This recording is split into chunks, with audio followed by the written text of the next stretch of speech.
कोई बैठा रहता हमेशा, कोई आता रहता हमेशा, कोई जैसे वो बैठे हैं। जरूरी है अगर आप गृहस्थी के कार्य से निवृत्त हो गए हैं तो बिना ट्रस्टी बने, बिना झंझट पाले आप जिनालय की सेवा करो। किसी तरह की विद्या आपके पास है, समाज के उस वर्ग की सेवा करो, सहयोग करो। कोई एक्स्ट्रा चीजें, जमीन जायदाद, घर मकान है तो आप किसी तरह की शर्तों के साथ साधर्मियों को देना बांटना सीखो, जरूरी है, तो समाज का विकास होगा। निश्चित रूप से पंढरपुर महाराष्ट्र का एक प्रसिद्ध वैष्णव तीर्थ है और वहाँ 350 साल पुराना दिगंबर जैन मंदिर होना अपने आप आश्चर्य की बात।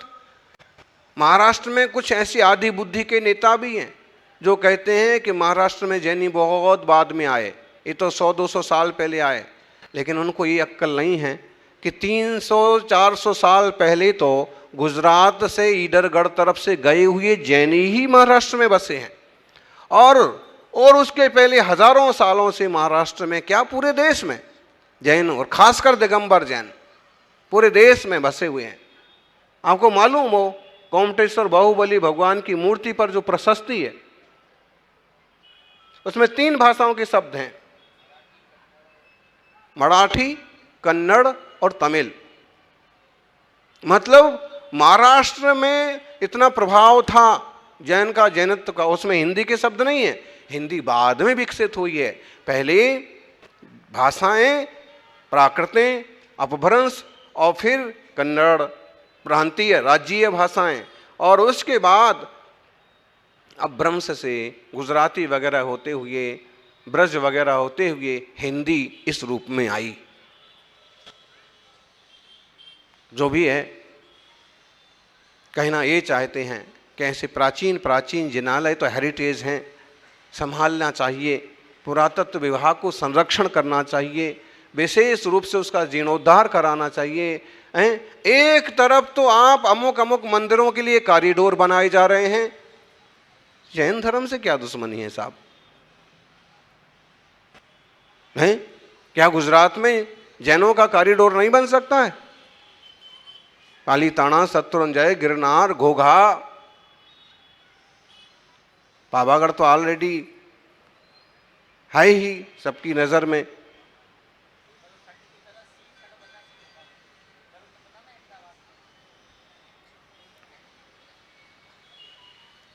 करना चाहे तो सब कुछ हो सकता है। यहाँ रिवर फ्रंट बना, घोघा जैसे अतिशय क्षेत्र पर सी फ्रंट बन जाए, समुद्र का किनारा है,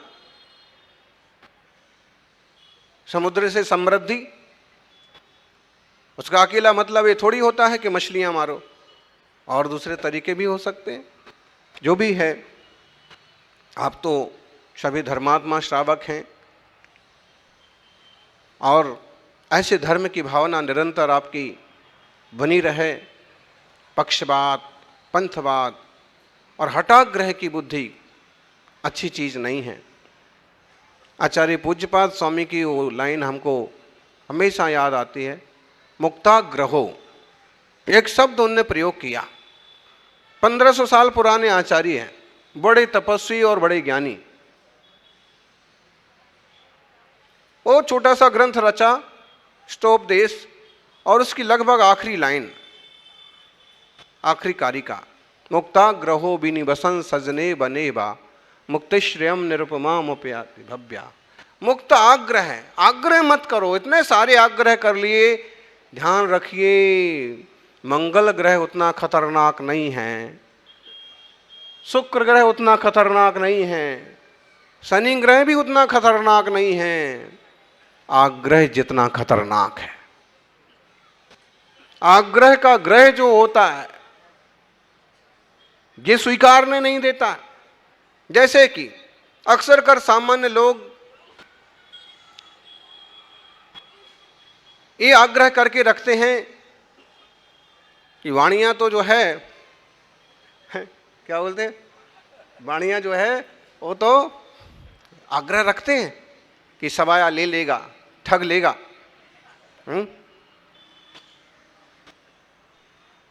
एक छोटा सा किस्सा है इसके पीछे का।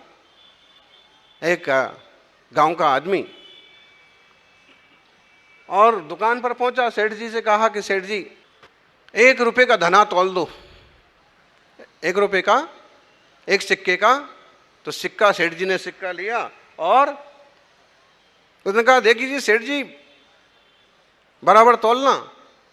ज्यादा ग्राहक थे, ज्यादा लेन देन हो रहा था, जल्दी जल्दी में उन्होंने जीरा और धना भी बांध दिया और जो हाथ में जो सिक्का था 1 रुपए का उसने दिया था, वो भी धोखे में उसी में ही बांध दिया। और पुड़िया, उसने पुड़िया ली, घर पहुंचा और घर जाके घरवाली ने बोला कि देखो इस 1 रुपए का धनिया लाए ना? उसने कहा हाँ लाया हूं, इसमें तो 1 रुपया भी है। और वाणिया ने फिर ठग लिया, इतना कम तौल के दिया। समझ में आया? बेचारा वो ठगा गया, लेकिन आग्रह उसका क्या पड़ा है? उसका आग्रह क्या पड़ा हुआ है? आम लोगों के बहुत उल्टे सुल्टे आग्रह पड़े हुए हैं। इन आग्रहों को हमें ही साफ करना है हमारे श्रेष्ठ आचार विचार से। आम जनता को जैनियों से प्रेम भी बहुत है, ऐसा नहीं है, विश्वास भी बहुत है, लेकिन कुछ लोग जो मजाक उड़ा देते हैं या लोग धारणा बना देते हैं, तो ऐसी धारणा भी बना देते हैं, ऐसी धारणा बना देते हैं। अभी कुछ दिनों पहले एक पत्रकार आए थे और उनने एक तो भारत 20 के वो भी एक पॉडकास्ट कर रहे थे, तो एक प्रश्न किया, बोले महाराज जी जैनी लोग इतने बड़े बड़े कार्यक्रम किया, अब सप्तान्य का महोत्सव करना है और इनने मंडप बना दिया चतुर्मास जैसा, इतने बड़े बड़े कार्यक्रम करते हैं, भोजन इतना बड़ा बड़ा भोजन रखते हैं, हजार हजार भोजन करते हैं, इतने बड़े बड़े बैंड, इतने बड़े हाथी घोड़े ऊंट दुनिया भर का, इतना खर्च क्या करते, फिजूल खर्ची करते हैं, इतना दिखावा करते हैं। यही पैसा गरीबों की सेवा में भी लग सकता है। तो हमने उनको कहा पैसा तो जो लोग बारूद में उड़ाते हैं वो भी गरीबों की सेवा में लग सकता है। पैसा तो जो रंग गुलाल में लोग उड़ाते हैं, मुंह काला करते हैं, वो भी दीन दुखी की, गरीबों की, गौशाला की सेवा में लग सकता है। और जैनी लोग कहिए, वाणिया लोग, ये तो करते ही हैं, अपने दादा बाबा की स्मृति में ये काम तो करते ही हैं, लेकिन कभी उनको धर्म का, धर्म ध्यान का, भावना का मौका मिलता है तो वो ऐसे महोत्सव भी करते।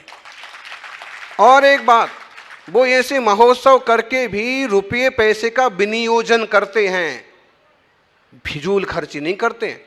समझ लीजिए उनने 10 बैंड वालों को बुलाया, 5 तरह के बैंड रखे, 5 तरह के बैंड में हर आदमी अमीर नहीं है। बैंड मास्टर के पास भले तो कुछ रुपए पैसे हों, बाकी उसमें और सब ढोल पीटने वाले रोजी रोटी सुबह कमाते हैं, शाम को खाते हैं। तो अगर इन्होंने इतने बैंड वालों को पैसा दिया है, एक साथ किसी को 5,000 रुपये मिल गया, तो उसके बेटे की तो स्कूल की फीस भरने के लिए काम आ गया ना। इतना बड़ा बड़ा भोजन दिया, जो मुखिया रसोईया होगा उसके पास भले होगी कोई प्रॉपर्टी, लेकिन आम के पास तो अब ऐसे कार्यक्रमों में उसके पास एक साथ जब 10-5 हज़ार रुपये आता है तो उसका महीने भर का राशन खड़ा हो जाता है।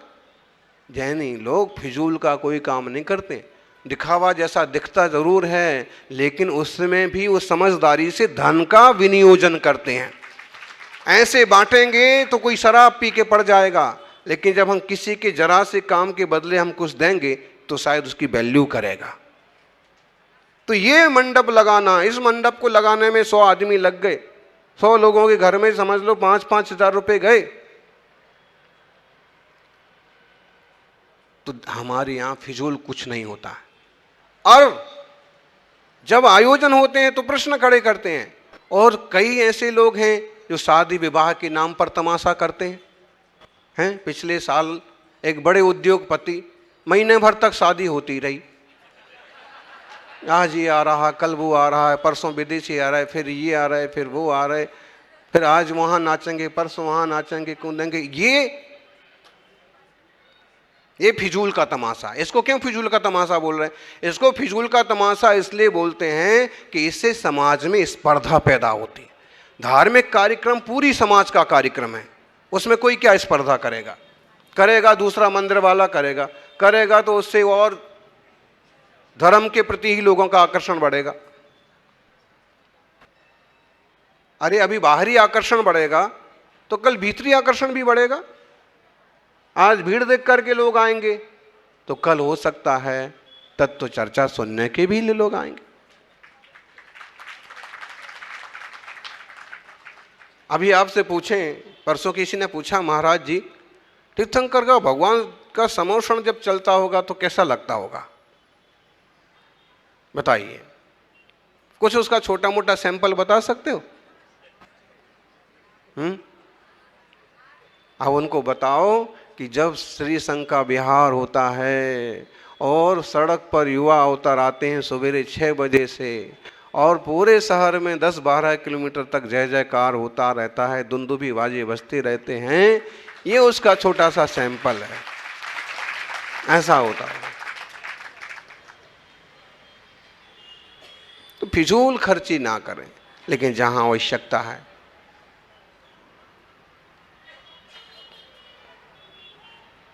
पिछली बार यहाँ आने का योग बना और तब बाबूजी ने कहा, कटारिया जी यहाँ के लोग हमसे आग्रह कर रहे थे, तो हमने कहा हमसे क्या आग्रह करते हो, नंगे सपरे नचोए का हैं? हमसे क्या आग्रह करते हो? बाबूजी खड़े थे, हमने कहा आप इनसे आग्रह करो, और उनका एक सेकंड नहीं लगा।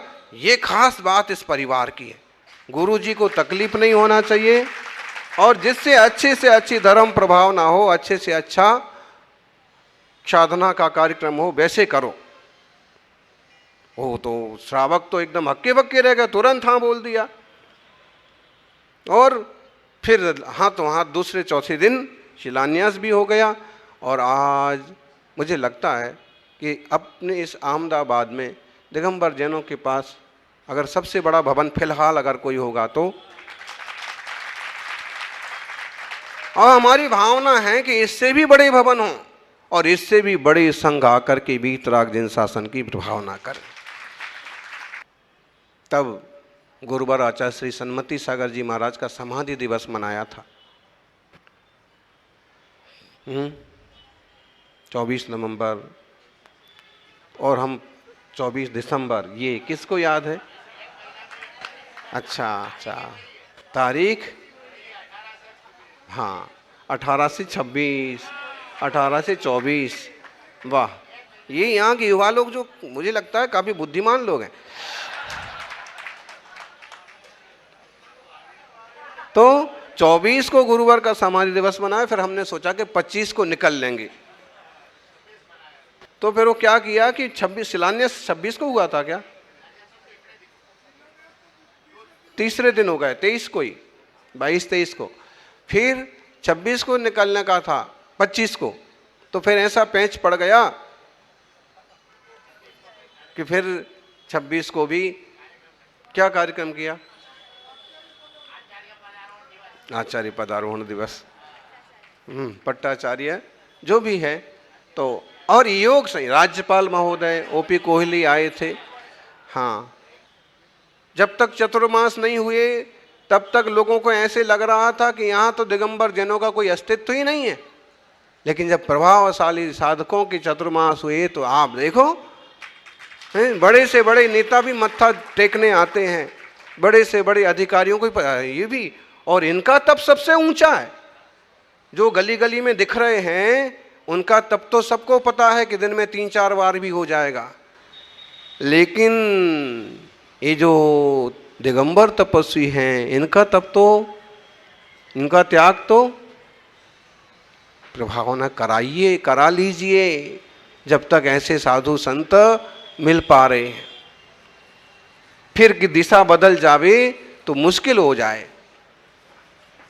निश्चित रूप से अपन उन सब अवसरों का लाभ लेंगे, और वह जिनालय, वही परिसर, मंच शायद यहाँ बना था, मतलब ही यही। अच्छा अच्छा, तो सभी वही की वही है, लोग भी वही के वही हैं। बस ये है कि तब कुछ लोग कुंवारे थे और अब उनको क्या था कि तब पड़गाहन जब होता था जोड़े की विधि रहती थी, तो उनने सोचा कि अगली बार जब आएंगे इन मंगलमय पलों का, मंगलमय अवसर का लाभ लीजिए। मन में दीप जलाकर रखना, भक्ति की लौ कभी ना बुझने देना। अंधेरा कितना भी हो, जीवन में प्रभु का नाम रोशनी बनकर, जीवन में गुरु का आशीर्वाद रोशनी बनकर चल पड़ेगा। मेघाणी नगर में का कल हमने किस्सा सुनाया भी था कि एक श्रावक के यहाँ पड़गाहन नहीं हुआ किसी मुनिराज का। तो उसको किसी ने पूछा कि भाई बुरा नहीं लग रहा है? उसने कहा बुरा तो लग रहा है, लेकिन मेरी तो भावना है कि अहमदाबाद में ऐसा हो कि 100-100 चौके खाली जाएं। बुंदेलखंड का श्रावक था, उसने क्या कहा, मेरी ऐसी भावना है कि इस बड़े शहर में भी 100-100 चौके खाली जाएं और 100-100 साधु आएं। मतलब क्या है? मतलब है कि श्रावक इतने ज़्यादा जागृत हों, इतने ज़्यादा एक्टिव हों, इतने ज़्यादा घरों में पड़गाहन हो कि ऐसे कुछ घर ऐसे ही रह जाएं कि आप मुनिराज ना पहुंच पाए ऐसे। लेकिन अभी आपको ये देखने को भी मिल रहा है। विदेश क्षेत्र में इन दिनों में भी मुनियों का कैसे पड़गाहन होता होगा, वो देखने के लिए मर करके अपन विदेश क्षेत्र तो जा नहीं सकते क्योंकि अपने पास विद्या तो है नहीं। किसी को जाना है विदेश क्षेत्र तो मरना ही पड़ेगा। कुंद स्वामी तो है नहीं कि कोई उन्हें ले जाएगा कि विद्या से चले जाएंगे। तो अब इन दिनों विदेश क्षेत्र में कैसा धर्म ध्यान हो रहा होगा, कैसे पड़गाहन हो रहा होगा, वो अगर देखना है, नमूना सैंपल देखना है तो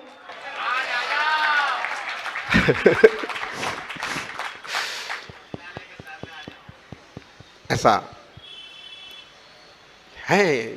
मुनिराज तपस्वी जहाँ पहुँच जाते, बोले ना आचार्य श्री के लिए बोलते हैं कि चौथा काल स्वयं आ जाता जहाँ आपका पग रख जाता।